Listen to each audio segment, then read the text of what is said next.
राम रामीति रामीति रमे रामे मनोरमे सहस्रनाम तत्तुल्यम राम नाम वरान्ये। भगवान श्री राम का ध्यान करते हुए, उनको प्रणाम करते हुए, आप सभी का अभिनंदन करते हुए मैं आचार्य प्रमोद मिश्रा आज एक नए विषय में आपको बताने जा रहा हूं कि जीवन में क्या करना उचित होता है और क्या करना अनुचित होता है। इस पर विशेष ध्यान देते हुए आपको अपना जीवन का निर्णय लेना चाहिए। जैसे कि लोग पूजा पाठ तो करते हैं, लेकिन पूजा पाठ करते करते कई बार ऐसे असहाय से हो जाते हैं और ऐसे व्याकुल हो जाते हैं कि भाई हमें पूजा नहीं करनी, ये पाठ नहीं करना, मंदिर नहीं जाना, ये नियम नहीं करना।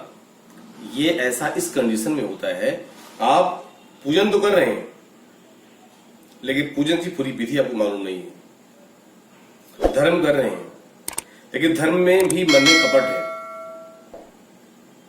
तो मेरे कहने का तात्पर्य यह है, इस विषय पर मैं इसलिए आपको लेके आया हूं कि आप धार्मिक कार्य जो भी करें, जो भी कुछ कर रहे हैं, उस पर यह विशेष ध्यान दें कि इस कार्य का नियम क्या है, इस कार्य की विधि क्या है, ये काम हम किस विधि से करें।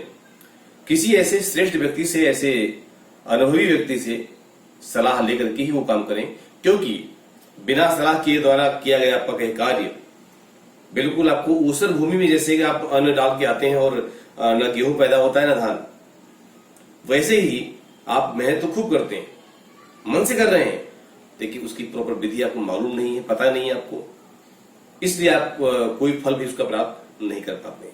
बाद में पछतावा भी होता है कि देखो किसी ने हमें उपाय बताया था लेकिन हमने किया, हमें फल नहीं मिला। कई बार मंत्र भी आप इसलिए पढ़ते हैं कि उसकी जो मात्राएं हैं, उसके हलंत हैं, हा की मात्रा या माँ की मात्रा है, या जो भी उसके एक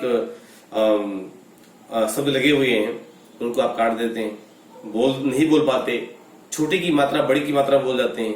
तो ये सब बातें भी होती है जिसके द्वारा आपका कार्य सिद्ध नहीं होता और मंत्र अधूरा रह जाता है।